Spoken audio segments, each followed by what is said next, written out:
Акылсуу адам бул ириген, каңырсык жемиштерди жебейт. Туурабы? Анткени жыйынтыгында аны олтоору күтүп турары анык.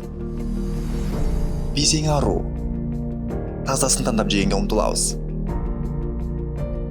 Бирок маселе качан гана акыл азыгына келгенде, биз күн сайын ууланган, чириген ойлорду жейбиз. Эмнеге? Силер билгендей, биз бул ымшыган ойлорду жегенден кийин оруйбуз, депрессияга чалдыгабыз, ачуубуз албууттанып, биполярдык бүлүнгөнлүгүгө учурап, опкол жоно кычырланабыз.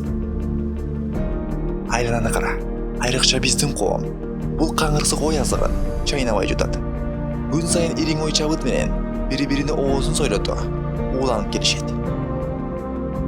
Индиялык философ, психолог, оратор Кришнамурти бул жоболоңду туура байкаган. Анын айтуусунда, бул оорулуу коомго көнүш үчүн дини сактык жетишпейт. Ооба, биз оорулуубуз, биз ушунчалык оорулуубуз керек болсо коом психикалык гигиенага караганда ооздун гигиенасын көбүрөөк ойлойт. Биз тишибизди таза, акактай жытта болуш үчүн бир күндө 2 жолу жууйбуз. Бирок психикалык тазалык кайда? Аны ким карайт? Буга биз көпчүлүгүбүз эмне кылабыз? Туура, эч нерсе. Эгерде мен сенден сурасам, сен бардык тишиңден айрылганың оңбу же психикалык сактыктанбы? Кандай кайсы? Билсең тишиң жок бактылуу адам болосуң, эгерде сен психикалык сактыкка чирелсең. Жок, мен такыр тишти карабай дегеним эмес. Мен айтарым, жөн гана психикалык гигиенага, тиштин тазалыгынан дагы көбүрөөк көңүл буруп абзел.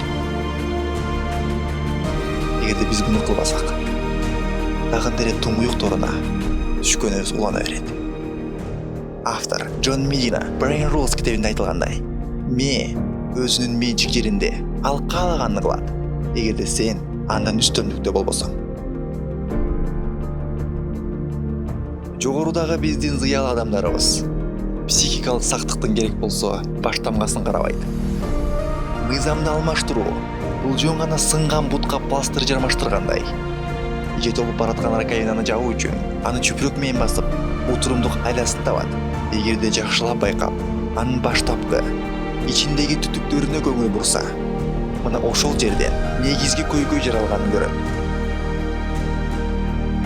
Элестетсеңер, эгерде ар бир окуу жайында психикалык туруктуулукка, депрессия менен алышууга, жалгыздык сезимин жоюуга, эмоционалдык интеллектти өнүктүрүүгө үйрөтсө, мен билбейм, бул көрүнүш эме качан келет?